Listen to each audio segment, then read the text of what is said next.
आपका विधानसभा में अधिकार है बहस करने का, मगर आप कहीं मिलने के लिए आए सारी बताइए। वीडियो मत बनाइए, वीडियो मत बनाइए। अरे वीडियो का ना बनाएंगे जी, ठीक है सर, बनाते जाओ ना। आज ये बात है सर। जाओ, बकलोल विधायक मुर्दाबाद।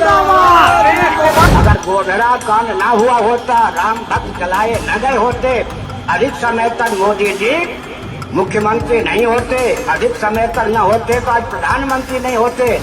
फिल्म हेरा फेरी याद है? उसमें कहा था कि पैसा बाबू भैया पैसा। अब यहां पर हो गया है कमीशन बाबू भैया कमीशन, और कमीशन की वजह से जो बवाल हुआ है उसकी खबर आज आपको दिखाऊंगा। इसके केंद्र में कोई और नहीं है, भारतीय जनता पार्टी की एक महिला नेता है। मसला इतना ज्यादा बढ़ गया कि बीजेपी की महिला नेता के पति और उनके परिवार पर हमला कर दिया। वो खबर आज आपको दिखाने जा रहा हूं। कमीशन का खेल कहां तक पहुंच गया है, लेकिन कमीशन का खेल वो भी रामराज वाली सरकार में कैसे, कहां दिखाऊंगा। कैसे धरे गए जेडीयू के एक बड़े नेता और हांफने लगे, वो भी देखिएगा। यही नहीं, दिखाऊंगा आज आपको कि कैसे अब साधु संतों ने भी नरेंद्र मोदी साहब के खिलाफ मोर्चा खोला। पूरी कुंडली खोल कर रखी है, गौर से सुनिए और देखिएगा। देखिए कि कोरोना वैक्सीन से लेकर अलग अलग जगह अपने फोटो चस्पा करवा कर मुस्कुराने वाले साहेब, एक जगह जैसे ही उनकी फोटो लगी उनके समर्थक नाराज हो गए। क्या हुआ? और क्रिकेट टीम में सरफराज खान जैसे एक स्टार खिलाड़ी के साथ जो हुआ उसको लेकर हर कोई आग बबूला क्यों हो गया है। नमस्कार, मैं हूं प्रज्वल गौतम और आप देख रहे हैं the live TV. The live TV, सच सबसे आगे। सबसे पहले एक खबर मिर्जापुर से। मिर्जापुर उत्तर प्रदेश यानी रामराज वाली सरकार। यहां से खबर है, मिर्जापुर में कमीशन को लेकर बवाल हुआ। दो पक्षों में जमकर मारपीट हुई। बीजेपी नेत्री के पति और बच्चे को बेरहमी से पीटा गया। बच्चा लहूलुहान है। नेत्री ने पुलिसकर्मियों पर गंभीर आरोप लगाए। प्रशासन मिर्जापुर मार्ग पर धरने पर बैठ गई। मामला विंध्याचल कोतवाली क्षेत्र का है। अब मैं यहां शुरुआत करता हूं। मैं स्पष्ट यह कहना चाहूंगा कि मारपीट, हिंसा, ये सब चीजें किसी चीज का समाधान नहीं हो सकती। मेरा चैनल कभी भी इस बात का समर्थन नहीं करते कि चाहे किसी कितनी गलती क्यों ना हो, लेकिन इस देश के अंदर कानून है। कानून के लिहाज से अगर सजा दिलवा सकते हो तो दिलवा, ये तरीका नहीं हो सकता। भारतीय जनता पार्टी की नेत्री को लेकर कोई विवाद था, कोई वजह थी तो हमला नहीं होना चाहिए, तो उसमें बच्चों को तो बिल्कुल नहीं घसीटा जाना चाहिए। इसलिए अब आइए अगली खबर देखिए। इसी से जुड़ा हुआ विजुअल से तस्वीर है। जब पुलिस वहां पर पहुंची, ये तस्वीर भी निकल कर आई, देखिए।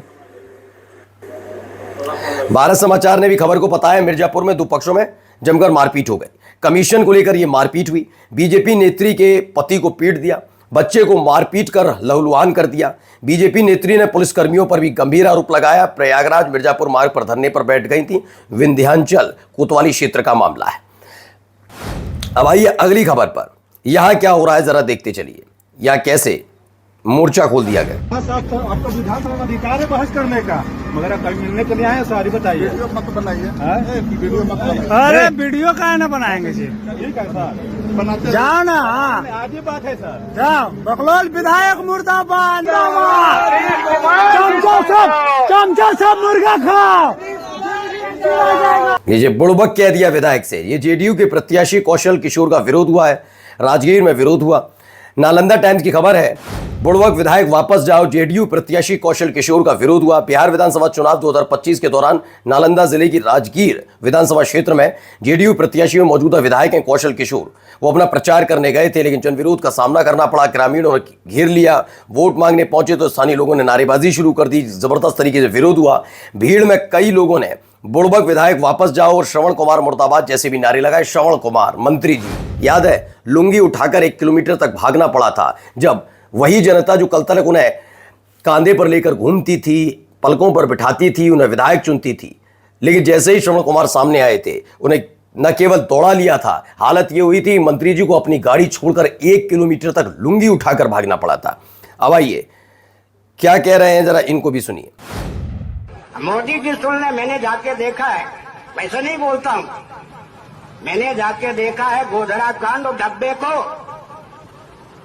कार सेवक जो जला दिए गए उनके वस्त्रों को, उनको हड्डियों को जाकर हमने देखा है प्राणों को हथेली पर लेकर। अगर गोधरा कांड ना हुआ होता, राम भक्त जलाए न गए होते, अधिक समय तक मोदी जी मुख्यमंत्री नहीं होते, अधिक समय तक न होते तो आज प्रधानमंत्री नहीं होते।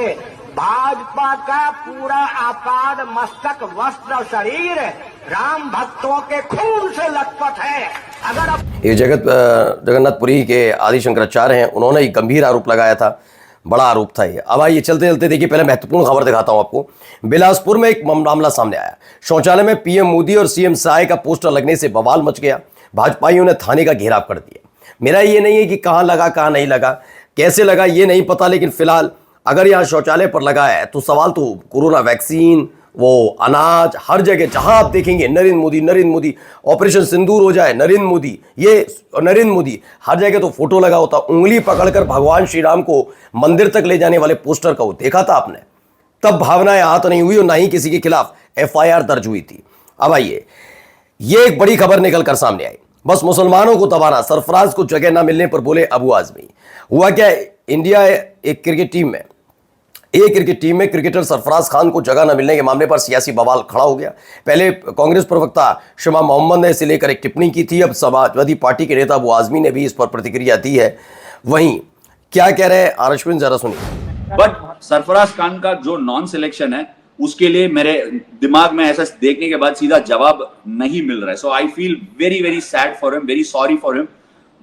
इसके साथ क्या communication, if I was a selector what will I call and tell Sarfaraz, weight तो कम किया, रन तो बनता ही है। लास्ट इंडिया सीरीज जो न्यूजीलैंड के अगेंस्ट खेला था उसमें एक बड़ा शतक भी बनाया। So I really do feel sorry for him. And ऐसा तो आर अश्विन है, उन्होंने कहा इंडियन क्रिकेट टीम में सरफराज खान के चयन न होने पर वो भी सवाल उठा रहे हर कोई। अब आर अश्विन को ये मत कहिएगा वो अश्विन खान है, तो कम से कम ये देख लीजिएगा। मेन चीज, सरफराज खान के चयन न होने पर हिंदू मुस्लिम एंगल की एंट्री हो गई।